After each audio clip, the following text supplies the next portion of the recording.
Hello friends, welcome to our YouTube channel. In this video, you will get the solution of this problem.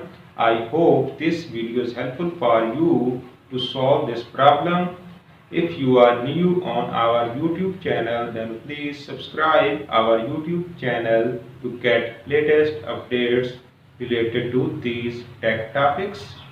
So let's move to the solution of this question.